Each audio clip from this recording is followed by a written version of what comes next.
Pues estamos en nuevo episodio de La Hoja Suelta, la primera entrevista de 2024. Nos da muchísimo gusto que nos estén escuchando o viendo aquí en Libreta Negra MX. Ya sabemos que gustosos siempre estamos, pues aquí los anfitriones de este programa. Wendy Osorio. Y Omar Espinosa, sus arqueólogos de confianza, pues para que vengan y pregunten todo lo que se les ocurra. En esta ocasión hasta estrenando nuevo look. Pero no venimos a hablar de mi look, venimos a hablar de arqueología y museos, porque ya teníamos pues un programa especial que abre este año con una persona muy especial que andábamos persiguiendo ya desde hace buen rato, que es Adit Amador. Adit Amador es arqueólogo por la ENA y además da clases de museología y de museografía. Y ahorita vamos a hablar de qué se trata eso. Entonces esta charla es de arqueología y de museos. Adit, ¿cómo estás? Pues emocionadísimo de estar en su espacio. Creo que sí, esto ya se venía cocinando. Por ciertas cosas no se pudo haber llevado a cabo cuando lo teníamos planeado.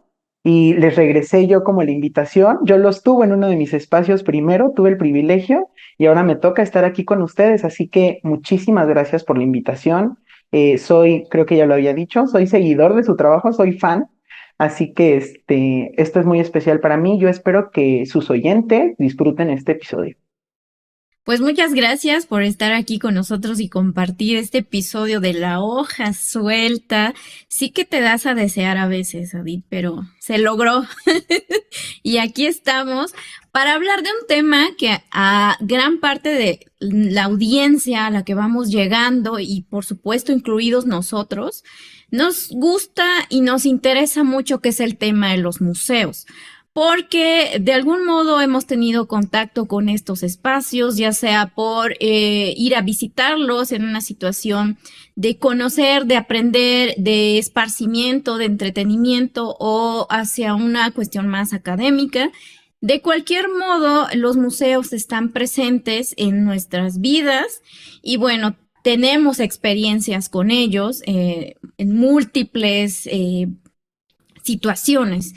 Es por ejemplo, en el mes de mayo, de hecho se conmemora el Día Internacional de los Museos, pero bueno, en realidad están presentes de muchos modos, pues a lo largo del año. Entonces De vamos hecho, a hablar hace poco salió, ya lo confirmaron del tema. con varios estudios, de que los museos benefician o son benéficos para la salud. Y en esta, que ya pasaron varios años, pero en esta pandemia que nos tocó vivir, pues sirvieron como aliciente y qué bueno que ya están abiertos otra vez. Entonces, Claro. bueno, es un tema bien interesante. Claro, la cuestión cultural, histórica, tiene que ver con nuestras memorias, que además es un derecho humano. Entonces, lo que vemos aquí es que hay una multiplicidad de formas en las que podemos concebir, pensar, vivir los museos. Hay cosas que no son necesariamente positivas, ¿no? Pero de todo esto, pues, Adid, qué bueno que nos acompañes porque el experto, pues, eres tú. Además que también lo ejerces en el ámbito de la docencia. Esto también es muy importante, ¿no? Entonces, vamos a empezar con una cuestión que tiene que ver con lo que comentabas, Omar. ¿Realmente sí están teniendo un papel social, una relevancia los museos en la actualidad? Y además, ¿cómo es que se da? Yo considero que sí, que los museos tienen una relevancia social muy importante y que no juegan solamente un solo papel a través del cual puedan impactar en la sociedad. Yo siento que son varios factores o varios papeles en los que los museos impactan en la sociedad como unidad y sobre todo recordando esta definición un tanto institucional de los museos, que son espacios institucionales que están en un estado permanente de servicio a las diversas comunidades en el planeta y que trabajan para su desarrollo. A mí me agrada esa definición, pero personalmente yo creo que incluso más allá o solamente que cumplen un papel social para su desarrollo, creo yo que tienen una importancia en la transformación de las sociedades. Yo creo que los museos, siempre que puedan reconocerse con el poder que tienen a cabalidad, pueden convertirse en epicentros de cambios de pensamiento, de comportamiento y hasta de empoderamiento de todas las comunidades en el planeta, ¿no? Sin embargo, lo que ocurre, creo yo, es que hemos ignorado tal vez o hemos obviado hasta dónde podríamos llegar utilizando el poder de los museos y el impacto cabal que pudieran tener si lo sabemos usar con sabiduría, ¿no? Yo siento que los museos son instituciones que todavía no hemos alcanzado su tope en el aspecto de el gran impacto que pueden llegar a tener en la sociedad. Sobre todo, repito, en este sentido de su transformación, no solamente en su desarrollo. Y ahora que nos estás contando ahí de esta parte de que los museos pueden transformar, que básicamente cambian vidas, ese es un poco el trasfondo. Hagamos de cuenta que este programa sale en el filo del año nuevo 2024 y se nos olvidó que es un museo. ¿Tú cómo entiendes que es un museo? ¿Es un lugar? ¿Son objetos? ¿Es combinación de ambas? Yo creo que un museo es una palabra con varias acepciones, ¿no? Y creo que eso lo vuelve, lo enriquece demasiado. Creo que durante mucho tiempo hemos entendido un museo como un recinto en cuatro paredes, con muros que contienen colecciones, pero en la clase que imparto en la ENA, junto a mi querido amigo, a quien aprovecho para enviar un saludo porque sé que va a escuchar este episodio, el arqueólogo Nahum Solís, vemos Saludos. cuando saludos a Nahum, vemos cuando comenzamos a ver teorías museológicas, tenemos una lectura muy especial y muy muy importante, muy trascendental en el sentido de cómo es que entendemos a los museos. Yo estoy hablando de una lectura de un filósofo y museólogo francés que se llama Bernard Deloche.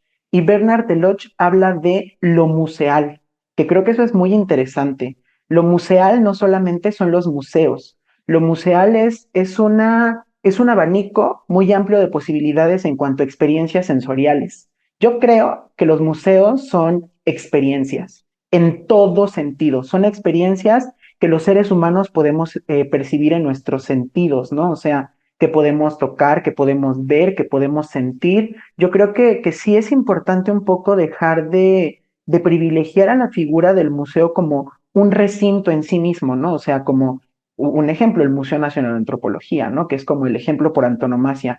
Los museos, dice Bernard Deloche, son todas aquellas cosas que pueden ser expuestas. Y él pone ejemplos, ¿no? Y también nosotros lo retomamos. Una experiencia museal podría ser ir al teatro, ir al cine, ir a un concierto, ir a un zoológico, algún planetario, e incluso vivir la experiencia de ir de compras a un mercado, ¿no? A los famosos mercados y los tantos mercados que tiene, por ejemplo, la Ciudad de México, ¿no? Es toda una experiencia sensorial ver y admirar los colores, percibir los olores, los sabores, eso también es lo museal, ¿no? O sea, creo que yo entiendo al museo como todas estas experiencias que trascienden más allá de solamente un recinto. Claro, yo creo que indudablemente el museo como es entendido ahora como el recinto, que tiene colecciones, que expone, creo que nunca se va a dejar de ver así y eso en parte es bueno. Creo que también tenemos que verlo como un reto en qué podemos mejorarlo en ese aspecto, ¿no? Pero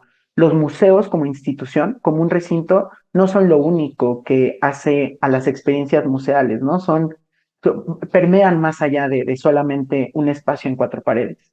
Si me lo permiten, podría aquí hablarles rápidamente de un ejemplo que a mí me gusta mucho y que conocí hace aproximadamente año y medio. Una,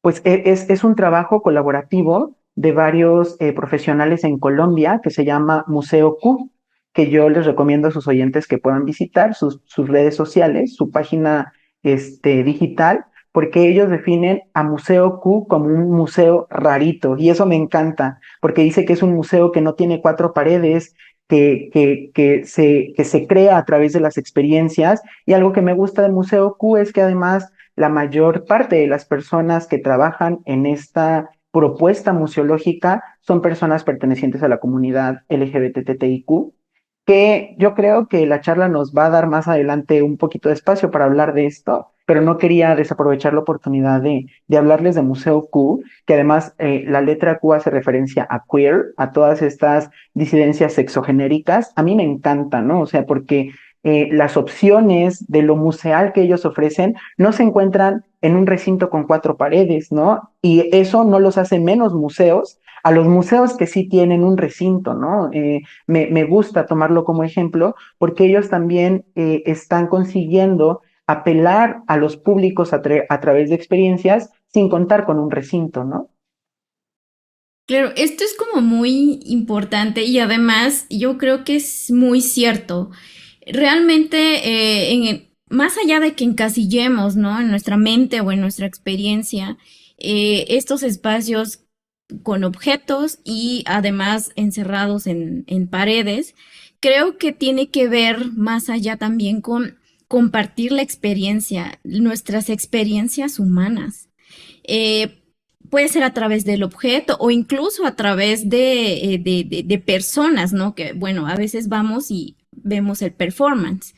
Entonces, yo creo que es algo que nos vincula con otras comunidades que somos diferentes, pero que también compartimos cosas. Hablando de compartir y de la experiencia humana, estaría bueno que la gente que nos está escuchando, pues deje su comentario qué entienden ellos y ellas por museo. Entonces habrá que comparar notas, ¿no? Por cierto, hablando de la gente que nos sigue, de repente en algunas transmisiones y otros programas nos han escrito y nos preguntan mucho porque de repente salimos que sí, que la arqueología y fíjense que yo tuve mi materia de museología y museografía y ahorita también lo comenzamos a decir, pero la gente pregunta, bueno, ¿y qué es la museología? ¿Qué es Claro, la porque museografía? yo ahí voy a meter la cucharita porque, por ejemplo, yo tengo formación arqueológica, pero nosotros, bueno, es que 4 años no alcanzan realmente para ver todo el abanico de posibilidades en cuanto a profesionalización en arqueología. Pero museología, museografía realmente no lo llevamos. Pero sí es importante, a ver, Adi, tú aquí eres el bueno que nos va a aclarar de una vez por todas qué hace una, qué hace otra, para qué sirven, porque de algún modo vamos a verlo, vamos a poder experimentar quizá alguna de estas en mayor o menor medida a los museos a donde vayamos.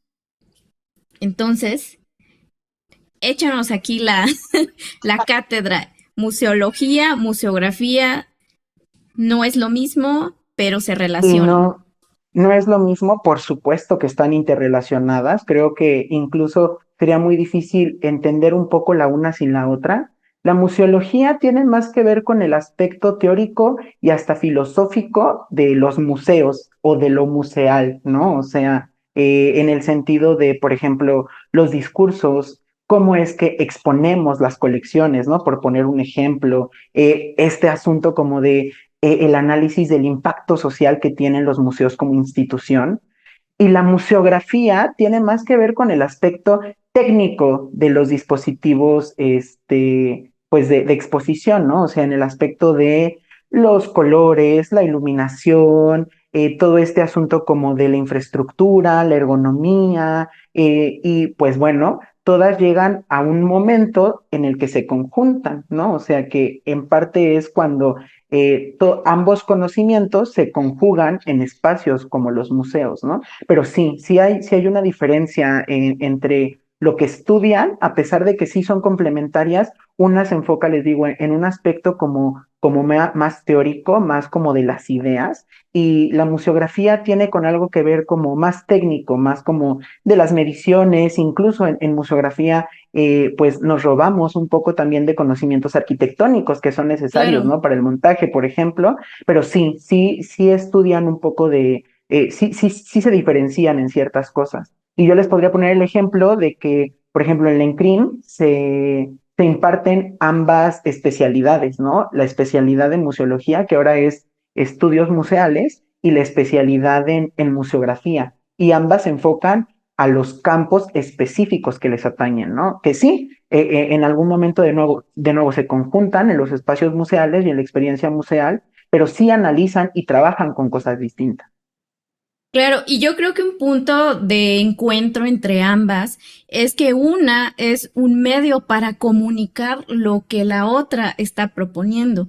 Y esto es un aspecto también muy importante que lo hemos también mencionado con otros expertos en el tema de los museos como experiencias porque también son espacios donde se está comunicando un discurso, donde se están comunicando ideas las que sean, pero yo creo que aquí es donde tienen que trabajar mucho quienes se ocupan de esta parte de lo museal, de la museografía, porque pues también la comunidad que asiste, o más bien los visitantes, pues ahí pueden tomar ciertas interpretaciones, ¿no? A partir de lo que se está viendo y hemos visto ejemplos donde se desatan pues temas que dividen, que abren el debate, que polarizan incluso las visiones, ¿no? Pero bueno, como vemos es muy, muy amplio este tema, es complejo y por lo tanto importante plantearlo, pero estamos como recapitulando, ¿no? A partir tal vez de nuestras experiencias en la escuela o en el ámbito profesional o en la docencia, como tú lo haces, pero estamos iniciando este año, vamos a ver cómo abarcan el tema en la conmemoración internacional del Día de los Museos, pero ¿qué podemos esperar en este periodo de este año 2024 sobre los museos? Creo que podríamos y deberíamos esperar muchísimas cosas. A mí me gustaría comenzar diciendo que un sueño, hasta utópico, si lo quieren ver así, que tengo sobre los museos, es que me gustaría que los museos se volvieran espacios comprometidos socialmente y retomando esta idea que les decía de que pues los museos pueden ser epicentros de la transformación y del empoderamiento social. Yo creo que deberíamos esperar de los museos un compromiso real con las sociedades y con las comunidades. E incluso no solamente esperarlo, sino que las comunidades tomen los museos, ¿no? Y que sean los catalizadores de esta transformación. ¿Y a qué me refiero con museos comprometidos? Me refiero a que los museos deben de dejar de mantenerse al margen u orbitando la realidad social en la que están insertos. Yo siento que durante mucho tiempo, e incluso todavía ahora en la realidad contemporánea, los museos a veces se han visto como espacios con una neutralidad pasiva un poco, ¿no? En el sentido de que no se posicionan a veces ante las problemáticas sociales que imperan en la actualidad. Para mí, un museo comprometido y un museo que está dispuesto a abonar a la transformación social es un espacio que se posiciona tajante y expresamente respecto a las problemáticas sociales que imperan en su contexto, indudablemente, ¿no? Para mí eso es un sueño, que los museos se conviertan en espacios con un compromiso social para su transformación. Eso por un lado, ¿no? Como un deseo personal, que a mí me gustaría que esto se extendiera y que se hiciera realidad. Sé que no es sencillo y que no solo por desearlo va a ocurrir así, o sea, entiendo que hay que llevar a cabo mucho trabajo desde fuera incluso de los museos, en realidad también, pero otra cosa que podría esperar yo de los museos este año y que me gustaría que también las personas quisieran que así ocurriera, retomo esto que mencionan de que, bueno, este año en mayo se va a conmemorar un nuevo Día Internacional de los Museos.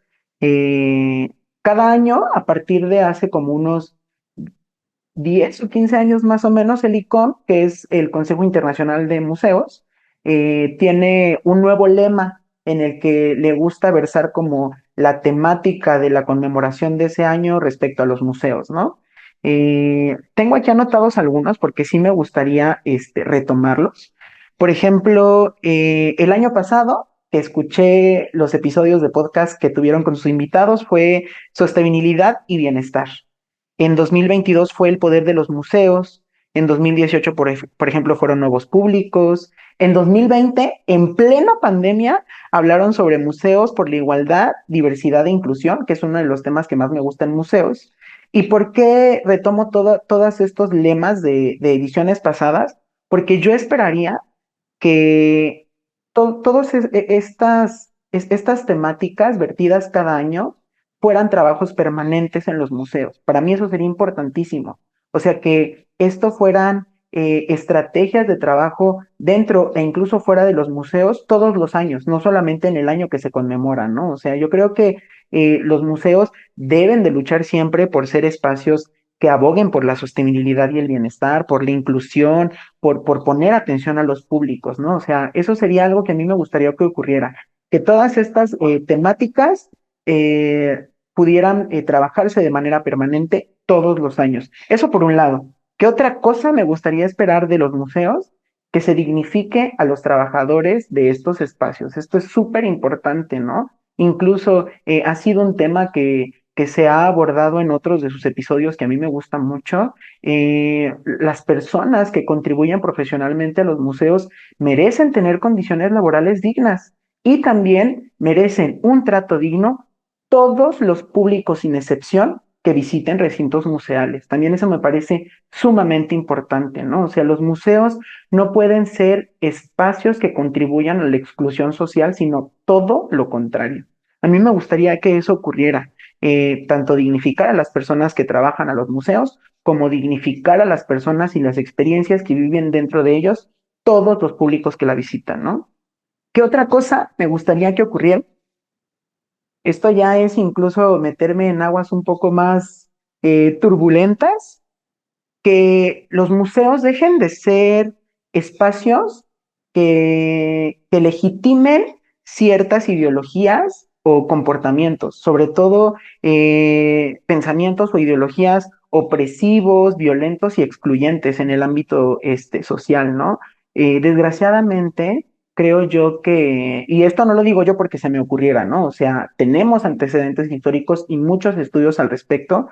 Los museos sí pareciera que a veces se mantienen en una neutralidad pasiva ante lo social, pero en lo interno muchas veces se han manejado con unos discursos nada inocentes, ¿no? Discursos que han permitido que, que se legitimen eh, comportamientos hegemónicos, conservadores, de ultraderecha, violentos, ¿no? A mí me gustaría que los museos se despojen de eso también. A mí me gustaría que eso ocurriera porque si queremos que los museos puedan convertirse en epicentros de la transformación social, no podemos dejar que estén contaminados, por llamarlo de alguna manera, siguiendo, legitimando este tipo de discursos, ¿no? Que durante años ha ocurrido y desgraciadamente hasta cierto punto los museos han sido víctima de ello. ¿Y por qué digo esto? Les voy a poner un ejemplo de algo muy interesante que ocurrió el año pasado, de hecho, hace unos meses, en, en un país en Europa del Este que es Hungría. No sé si ustedes estén enterados, pero si no, les cuento. Se despidió al que era director general del Museo Nacional de Budapest, que también se conoce como el Museo Nacional Húngaro. Y se despidió, esta persona es un poeta y escritor que se llama Laszlo Simon, y esta persona incluso ya se había desempeñado en diferentes puestos federales en el país, ¿no? O sea, no era un puesto nuevo el que estuviera desarrollando, ya tenía años y llegó al museo, si no me equivoco, en el año 2019. ¿Y qué ocurrió? En noviembre de 2023, ese museo es el que expone la WordPress Photo, que es lo mismo que ocurre en el Franz Mayer aquí en México, en la Ciudad de México. Entonces, ustedes saben que es una exposición de fotografía editorial, y pues se exponen a diferentes fotógrafos, te ponen un poquito del contexto del lugar, de la historia de las fotografías y todo. Y ocurre que en esa edición de WordPress Photo se exhiben unas fotografías de una fotógrafa filipina que se llama Hannah Reyes Morales. Pero el punto acá es que lo que expone Hannah Reyes Morales incomoda a cierto grupo en aquel país y lo incomoda porque las fotografías retratan el día a día de un grupo de personas mayores LGBTTIQ en la ciudad de Manila, en Filipinas. Y lo que ocurre acá es que un partido político de extrema derecha llamado Mija Sang, que en español sería Nuestra Patria, así es como se llama el partido político allá, inició una indagación. Ya ven que cuando la gente se incomoda siempre encuentra alguna manera como de quejarse y ponerlo así de está mal por esto. Y en esa indagación encuentran que hay una ley federal en Hungría que se estipuló en 2021 donde se prohíbe cualquier tipo de exhibición o promoción de la homosexualidad, los derechos homosexuales o el cambio de género. Y ellos utilizaron de excusa esta exposición de fotografías que de antemano les puedo mencionar que no son ni ofensivas ni pornográficas, incluso los puedo invitar a verla, están presentadas en la página oficial de WordPress Foro, y las encuentran como Home for the Golden Gays, que sería el hogar de los gays dorados. Y bueno, este espacio, como les mencionaba, es un espacio en donde personas de la comunidad LGBTIQ de la tercera edad se reúnen y pasan sus últimos días de vida. Así que lo que expuso Hannah no era nada ofensivo. Incluso la directora de la WordPress Photo, que es Jomana El-Sein, había dicho que estaba impactada con la decisión que habían conseguido este partido político de ultraderecha de despedir a Simon, porque para ellos él estaba incitando a los jóvenes. Y el asunto acá fue que todo este tipo de contenido que está prohibido con esta ley no puede ser visto por jóvenes ni consumido por jóvenes menores de 18 años. Él incluso había tomado la decisión de que esta edición de la WordPress Forum, para evitarse problemas, no iba a estar abierta a todo público, solamente a personas mayores de 18 años. Él nunca aceptó a ninguna persona que fuera menor de 18 años en la exposición y había de hecho también una advertencia en la página web oficial del museo y aún así consiguieron que se despidiera a Simon, ¿no? Lo cual me parece una tristeza. Por eso hablaba de que los museos no pueden mantenerse como dispositivos también que legitimen este tipo de acciones, ¿no? O sea, porque corremos el peligro, por ejemplo, de un despido injustificado y por otro lado también anoté la opinión que le merecía a la fotógrafa, que es con lo que me gustaría cerrar como esta parte de qué podemos esperar en los museos este año, y ella dijo que es realmente perjudicial es limitar la visibilidad de la comunidad LGBTIQA y su derecho de existir y ser vista. Y estoy de acuerdo con eso, ¿no? O sea, los museos no pueden permitirse no darle visibilidad, sobre todo a ciertas comunidades que históricamente han sido excluidas e invisibilizadas durante mucho tiempo, e incluso también en los museos, ¿no? Yo podría decir que los museos tienen una deuda histórica que no han saldado por completo aún todavía. Entonces yo creo que sí, los museos necesitan ser espacios que se posicionen ante este tipo de situaciones sociales en la actualidad. No, pues nos queda clarísimo que son espacios bien necesarios, pero con una serie de problemas que no se han podido solucionar. De hecho, aquí cabría mencionar que efectivamente hay varios movimientos en Europa particularmente donde se tiene un mote de que los museos no son neutrales. Y esto quiere decir que hay que cambiar los discursos que existen ahí, hay que cambiar las museografías, es decir, el acomodo de las piezas. Otro tema muy relevante es la parte, por ejemplo, en que normalmente se presenta, y particularmente de los museos que tienen colecciones arqueológicas, se presentan las colecciones y los objetos arqueológicos desde de una perspectiva colonialista o nacionalista. Es decir, tiene un peso fundamental que eso es, digamos, o una civilización antigua atrasada tecnológicamente y hay otro, digamos, otro grupo social, normalmente europeo, que tiene otras características y por lo tanto hay una clasificación social que le da como una supremacía. Entonces eso, como lo pueden escuchar, puede generar muchos problemas y como bien dices, hay una exclusión respecto a ciertos sectores pues, sociales dentro de una sociedad. No nos vayamos muy lejos, ya sabemos que en la antropología mexicana hay una reflexión muy fuerte sobre que se tiene mucho respeto y se da pleitesía al indio muerto, mientras que al indio vivo, es decir, las comunidades indígenas en el territorio que ahora llamamos México, se les excluye.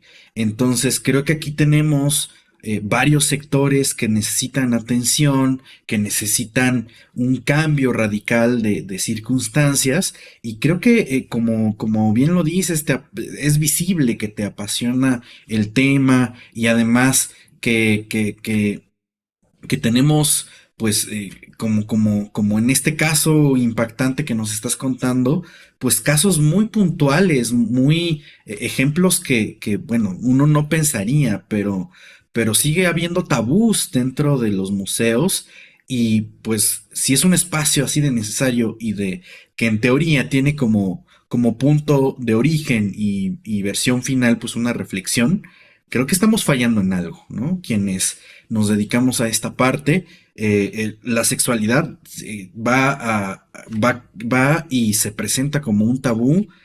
También esta parte de la clasificación social, o incluso, bueno, ya ni vamos a mencionar el British, porque todos sabemos que el British tiene un chorro de problemas. Ya British devuelve todas las piezas que no son tuyas. Por Pero favor. esto que contabas respecto al pensamiento conservador asociado con la sexualidad, tampoco o sea, esto es un caso que de Hungría, pero aquí en México existía desde la parte arqueológica una bóveda secreta con piezas que representaba o que tenía manifestaciones de, pues de seres humanos desnudos o en pleno acto sexual. Y entre 1930 y 1960, esas piezas estaban escondidas. Y estamos hablando del Gran Museo Nacional de Antropología aquí en la Ciudad de México. Entonces, bueno, definitivamente hay mucho trabajo que hacer. Y como voy a repetir que es visible y se escucha que te apasiona el tema, la pregunta aquí sería: ¿cómo hacemos que los museos sean espacios incluyentes? Es decir, ya tenemos identificado este problema y estamos haciendo nuestra carta de deseos, pero ¿qué es el trabajo que se tiene que hacer, Alice? Yo creo que es un trabajo arduo que, que se ha obviado, en lo que no se ha trabajado durante muchísimo tiempo.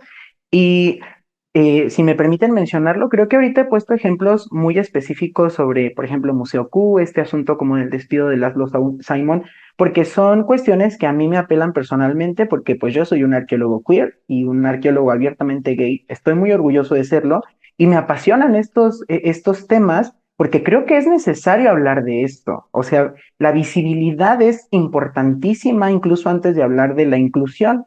Van de la mano, o sea, una no se puede entender sin la otra. Si uno no habla en voz alta sobre estas problemáticas, nada cambia, ¿no? O sea, si la seguimos, como bien has mencionado tú, manejando desde un aspecto como tabú, como oculto, en vez de hablarla con la naturalidad que merecen, los cambios son más paulatinos y no se pueden ver tan fácilmente. Me encanta hablar sobre inclusión en museos, es uno de los temas que más me gusta. Incluso desde la arqueología, creo que también hay mucho que hacer desde la arqueología en el tema de inclusión. Y a mí me gustaría empezar respondiendo a tu pregunta, pues platicándoles que inclusión proviene de la palabra incluir. Y en su definición, la palabra tiene como significado el poner a algo o a alguien dentro de una cosa o en un conjunto, que incluir o inclusión por inclusión no es lo mismo hablar de inclusión social. La inclusión social tiene otras acepciones completamente distintas, ¿no? Para mí la inclusión social tiene que ver con hacer parte a todos estos grupos históricamente invisibilizados o excluidos de toda cuestión social en la actualidad. O sea, no solamente en los museos. La inclusión social debe de ser sí o sí considerar a todas las personas, de nuevo, personas LGBTTIQ, pero no solamente ellas, o sea, hay muchas otras comunidades que han sido invisibilizadas y excluidas, personas indígenas o de comunidades originarias, las mujeres, personas mayores, las infancias, afrodescendencias, personas con discapacidad y neurodivergencias, y podría mencionar a muchas otras más, ¿no? Específicamente en los museos, ¿qué podemos o qué les puedo contar sobre inclusión? ¿Qué deberíamos de hacer o qué estrategias podríamos aplicar? Creo que lo primero que tendríamos que hacer, yo siempre que hablo sobre los temas de inclusión en mi materia, lo analizo desde tres ejes que para mí me han servido y que creo que son fundamentales para poder empezar a hablar un poco sobre inclusión en los museos. El primer eje tiene que ver con la infraestructura y la accesibilidad en el ámbito arquitectónico y de servicios. Y me refiero con esto a todas las facilidades del espacio y del ámbito técnico y de comunicación que permitan el uso, acceso, libre circulación y disfrute de ciertos públicos particulares. ¿Y a qué me refiero con esto? Con un ejemplo, perdón. Hablo de que los museos en infraestructura deben de tener rampas, deben de tener elevadores, deben de tener, que es de lo que se habla mucho, y aquí más adelante quiero ahondar un poquito más, por ejemplo, materiales en braille, por ejemplo, o dispositivos visuales con personas que sean intérpretes de lengua de señas, para personas sordas. También tiene que ver que cuando hablamos de inclusión, pocas veces hablamos de esto y actualmente se ha gestado un movimiento que ha puesto atención también a las personas con neurodivergencias. Las personas con neurodivergencias me refiero a todas estas personas que, por ejemplo, tienen algún tipo de espectro autista, viven con TDAH, padecen síndrome de Tourette, o sea, todas estas neurodivergencias y este tipo de personas, este tipo de públicos particulares necesita condiciones particulares en su visita. O sea, son personas que son muy sensibles, por ejemplo, a ciertos sonidos, a ciertos colores, a cierto tipo de iluminación.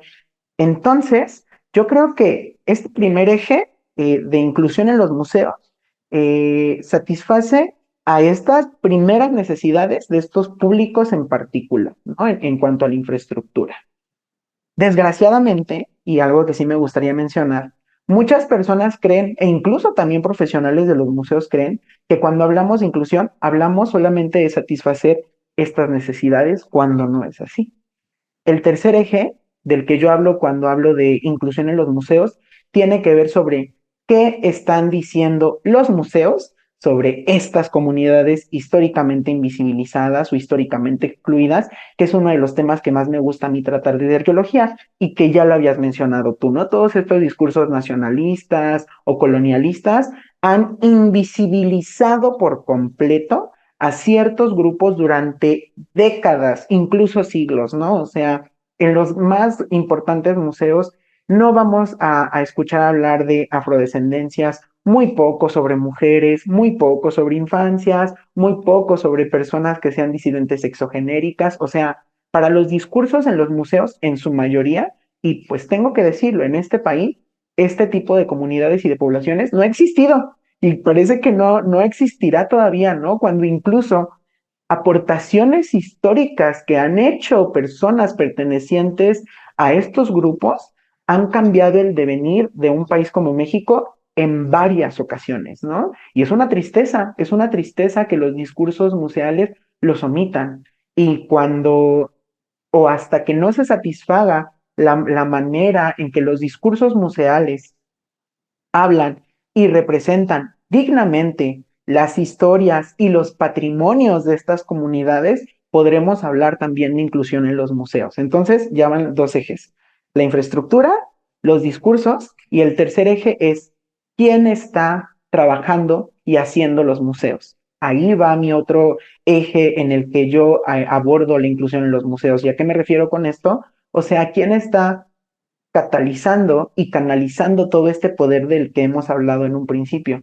Las personas de siempre, en su mayoría hombres blancos, heterosexuales, que han visto a estas poblaciones como objetos de estudio, o son estas poblaciones que han dejado y se han despojado de ser el objeto de estudio y se han reconocido dignamente como sujetos con una agencia de decisión, y ellos se apoderan de los museos y ahora toman el poder y toman la voz, ¿no? O sea, creo que estos tres ejes son fundamentales para hablar sobre la inclusión en los museos: la infraestructura, los discursos y quién está trabajando y quién está catalizando y canalizando todo este poder en los museos. ¿Y a qué me refiero con esto? O sea, que si son personas, o lo que debería de ocurrir es que el museo debe de poner un poco de lado como a todas estas figuras a las que estamos acostumbradas a ver como curadores e investigadores que han hecho, creo que yo no puedo decir que tampoco todo lo que han hecho es malo, porque no es así, ¿no? Pero creo que es momento de que personas de todas estas pertenecientes a comunidades históricamente invisibilizadas tomen las riendas de los museos y comiencen a hablar de lo que creen que deberían de estar hablando los museos. Aquí les quiero platicar rápidamente un ejemplo de Sandra Benítez. Sandra Benítez fue la primer curadora indígena de Brasil. Es una indígena guaraní, es pedagoga. Actualmente Sandra debe tener unos 49 años.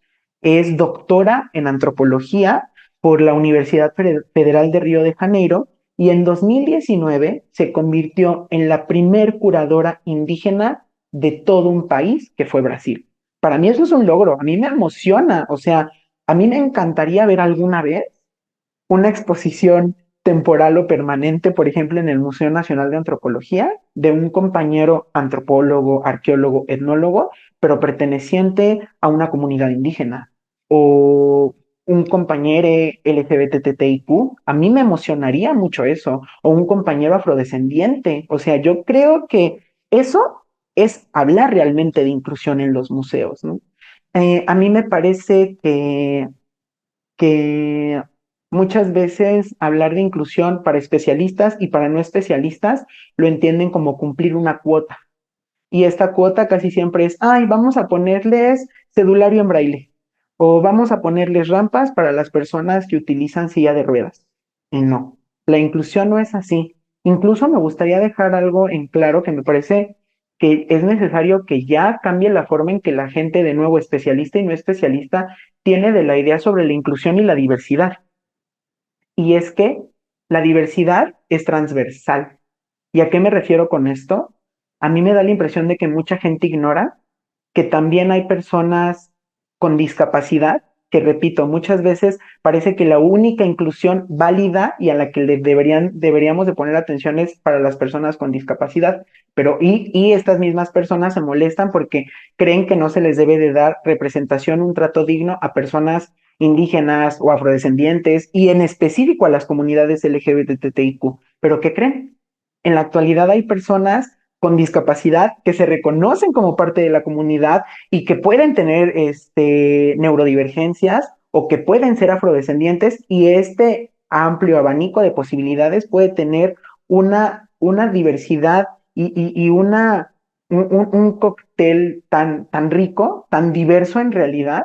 Y a mí me gustaría que entonces la gente deje de pensar que la única inclusión que debería de existir en los museos y en todos los espacios en la sociedad debe de ser solamente para las personas con discapacidad, porque incluso eso me parece hasta como grosero, como codescendiente, como así como de, ay, sí, estas personas, pues tal vez no eligieron esto, ¿no? Pero las personas LGBTIQ, claro, estas personas depravadas, no, o sea, deben de entender que la diversidad es transversal y hoy actualmente también hay movimientos de personas en América Latina que se reconocen como parte de comunidades indígenas o originarias, que hoy abrazan también su diversidad sexogenérica, ¿no? Y que pocas veces se habla también de eso. E incluso no se ha hablado desde el ámbito arqueológico, que es algo que a mí creo que es necesario comenzar a hablar, ¿no? O sea, la arqueología, desgraciadamente, creo que ha pecado de una cierta autoridad científica y que ha dicho, todo en el pasado han sido personas heteronormadas, hombre y mujer, y para de contar. Y eso es una mentira. Creo que la arqueología ha abusado un poco de la autoridad científica que tiene. Y ese abuso, indudablemente, queda patente en los museos, porque han invisibilizado a todas estas diversidades, ¿no? Les repito, yo hablo mucho de diversidad LGBT, pues porque a mí me apela, pero no puedo dejar a nadie atrás ni a nadie afuera, ¿no? O sea, y la inclusión, hablar de una inclusión real en los museos es museos para todes que estén dignamente representados en los discursos, pero que también sean dignamente tratados cuando los visitan. O sea, no es suficiente nada más con decir, pues ya les vamos a poner su representación, ¿no? Que ya tanto nos están molestando. No es también darles un trato digno en su visita, en esta creación de experiencias en los museos, ¿no? Creo que hasta que un museo satisfaga estos tres ejes. Desde mi muy particular perspectiva, yo entiendo que va a haber compañeros y compañeras que la inclusión lo van a entender de otras maneras, muy respetable, pero para mí, cuando realmente se satisfacen estos tres ejes, repito, la infraestructura y la accesibilidad, en los discursos en los museos y quién está trabajando en los museos, es que podemos hablar realmente de museologías o de museos incluyentes. Sí, y parece increíble que estamos hablando de, por poner algunos ejemplos, en el caso de México, son décadas de haberse fungido como estos espacios museísticos, pero que al día de hoy, en pleno siglo XXI, siguen encasillando a los visitantes en estas categorías, cuando en realidad un individuo es complejo en sí mismo. Pero yo creo que lo que haces, y hablo específicamente porque incursionas en la docencia, yo creo que es muy válido, muy importante, hablando de los agentes profesionales que se encargan de trabajar en los museos. Es verdad que tienen, ¿no?, estas condiciones laborales, por ejemplo, que mencionabas, que es importante, pero creo que desde la formación es necesario acercarlos a la realidad social que van a enfrentarse en caso de que se vayan a dirigir hacia estos temas que tienen que ver con los museos. Yo creo que eso es como muy de reconocerse, porque pueden ser quienes van a estar dirigiendo, por ejemplo, el Museo Nacional de Antropología o participando en la curaduría de alguna exposición permanente o temporal. Ahí yo creo que hay, respondiendo un poco también a la pregunta que decía Omar, es que ¿cómo le hacemos? Porque todos estos ejes que nos dices realmente suena a una visión pues muy integradora, porque hablábamos al principio de que somos seres humanos compartiendo experiencias en estos museos, pero realmente podemos ser nosotros mismos en estos espacios. Yo creo que ese tiene que ser como una de las ideas a defender, donde estos espacios compartamos la experiencia con otros seres humanos, que compartimos cosas y tal vez somos diferentes en otras, pero podemos ser nosotros mismos ahí. Es que de repente creo que uno de los grandes problemas que tiene la sociedad es que no nos reconocemos como diversos y diversas. Es decir, pensamos que todos salimos como de un mismo molde y entonces desde que podremos tener solamente una nacionalidad hasta un propio género. Y eso no es cierto, en realidad, pues es que no estamos poniendo atención. Ese es un problema antropológico, para eso existen estas disciplinas. No, en este Oh, programa lo hemos tratado en diferentes momentos. Que sería fundamental que quien esté escuchando este programa se diera una vuelta a las charlas que tuvimos con Rodrigo Hidalgo y con Ismael Espinosa, que hablamos de otros tipos de arqueología, de otro tipo de historia, y pues poniéndole un foco a estas comunidades que han sido excluidas y que pues históricamente de repente pensamos que no existen, pero ahí están, ahí han estado y ahí van a estar. Entonces, Adid, sí, futuro curador del Museo Nacional de Antropología, ¿no? Así, Museo Nacional, llámalo. Eh, Esto es como una gran promesa de trabajo, porque en realidad es cierto. O sea, aquí no estamos diciendo ni exagerando el punto. Son generaciones que vienen empujando fuerte y pues aunque de repente la gente que puede estar o que de repente ve estos temas y que puede estar en puestos de toma de decisión, pues a lo mejor les causa escozor, pero bueno, es que hacia allá va y no hay manera de cambiar eso claro, porque claro. este, pues miren, nosotros aquí en Libreta Negra MX, sus anfitriones de confianza, a lo mejor ya no estamos tan chavos como hace 10 años, pero gente como Adid y además que está en esta posición de educativa, ahí está el futuro y pues más bien hay que estar escuchando esta parte. Adit, se nos está terminando este programa porque la hoja suelta siempre está transmitiendo al aire, debrayando sobre cultura, historia y arqueología, pero nos da muchísimo gusto que al fin se haya concretado esta charla. Sin duda, por este tipo de conversación estábamos considerando, y pues para eso es este espacio. Entonces, muchísimas gracias por darte la vuelta, pero evidentemente esto es un trabajo y son ideas que no se van a quedar ahí. Para la gente que está escuchando este programa, ¿dónde te encuentran, además de la Escuela Nacional de Antropología e Historia? En redes, tienes proyectos. La pregunta obligada sería ahí, ¿cómo va la tesis? Bueno, no nos va a dar tiempo ahorita, pero cuéntanos, ¿dónde te encontramos? Próximamente, ¿dónde leemos la tesis? Y bueno, todas esas cosas para que la gente desemboque todas sus curiosidades y que te encuentre en algún punto de este gran mundo.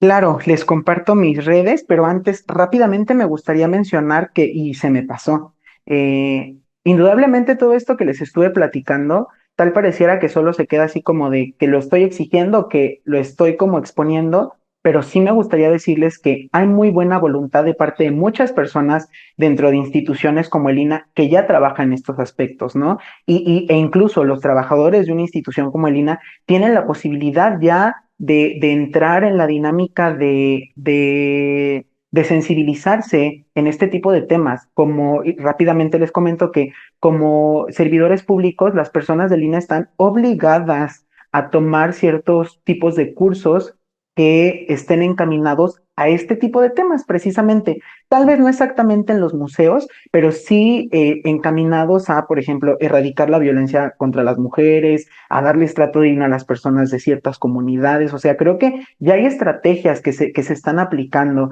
y me gustaría mencionar rápidamente que hay un espacio dentro del INA que me ha invitado a colaborar con ellas, porque en su mayoría son mujeres y yo les estoy agradecida siempre, es la Subdirección de Educación Patrimonial, Públicos y Comunidades de la Coordinación Nacional de Museos y Exposiciones. En ella se encuentran compañeras como Carolina Carreño, como Denise Hernández, y como la antropóloga y educadora de museos Ana Bedoya, que también a mucha de su carrera profesional la ha dedicado a estos temas y ahora particularmente a la inclusión. De verdad les envío un reconocimiento y un abrazo porque espero que también escuchen este episodio. Ellas están siendo un espacio catalizador de estas problemáticas dentro de los museos dentro de una institución como el INA. O sea, ya se están llevando a cabo estrategias para que esto cambie, ¿no? No, esto no nada más está quedando en el tintero o a mí se me ocurrió venir a exigir como que haya cambios. No, realmente creo que ya se están dando los cambios y agradezco mucho las palabras de Wendy porque sí, creo que yo también ya visibilizando estas problemáticas estoy aportando un poco a ello, ¿no? Y me emociona saber que estoy como tal vez aportando un poco, siendo un factor para que estas cosas cambien, porque pues yo en mi faceta de estudiante en la ENA carecí de muchas cosas que tuve que ir descubriendo dentro de la arqueología, que la ENA no me dio y que tuve que ir descubrir por fuera de la escuela y de la institución y que hoy me han hecho ser el arqueólogo que he decidido ser. Así que, sí, yo creo que era importante mencionar que ya hay estrategias que están trabajando para estos temas y me encuentran en las redes sociales como mi nombre, estoy en Twitter y en Instagram como Adib, mi segundo nombre, A, doble D y latina y otra D. Y había hecho un perfil con una intención como divulgativa, de hecho lo tengo en TikTok, subí como dos, tres videos nada más. Yo espero retomarlo una vez que termine el asunto de la tesis, creo que va a ser muy, muy interesante poder a compartir ya todo y explayarme más en estos temas que me han invitado a hablar desde esa plataforma. Mi usuario en TikTok es ArqueoQueenBee. Ahí hablé rápidamente de unas ocasiones en las que me había invitado el instituto a hablar precisamente de este tipo de temas. Estuve hace 2 años en el Museo de Sitio de Xochicalco, que fue una oportunidad que agradezco también a las personas de Xochicalco, del Museo de Sitio y la zona arqueológica, por haberme invitado y por haberme considerado.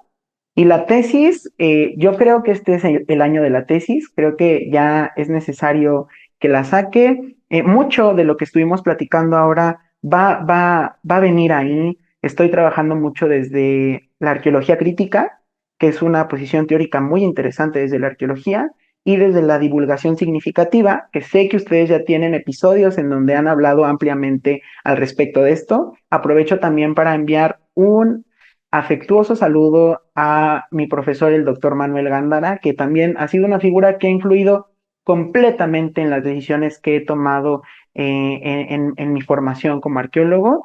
Y pues nada, yo espero que ya que esté, me vuelvan a invitar para hablar ahora a cabalidad Ah, del asunto de la tesis.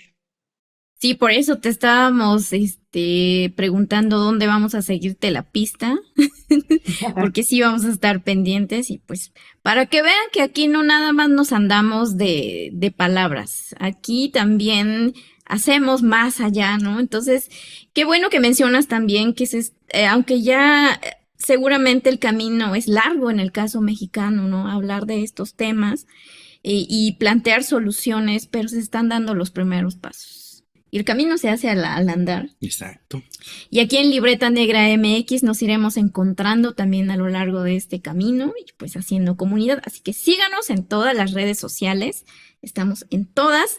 Y bueno, por supuesto el canal de YouTube y todas las plataformas de podcast. Así mero, pues bueno, se nos termina este programa. Adit, nuevamente, muchas gracias por acompañarnos en esta edición, pues, que inaugura las entrevistas en este programa. Y, pues bueno, seguiremos la pista, sin duda, eso no, que no nos quede duda. Pues ya nada más nos avisas cuando terminas la tesis y bueno, pues más colaboraciones porque ya lo habíamos mencionado en nuestro programa de cierre de año, pero bueno, pues por ahí andábamos en la ENA echando cotorreo y pues bueno, como dice Juli, que se repita. Entonces, nos vemos la próxima semana con otro gran tema. No se Gracias. olviden que cultivamos memorias. Adiós.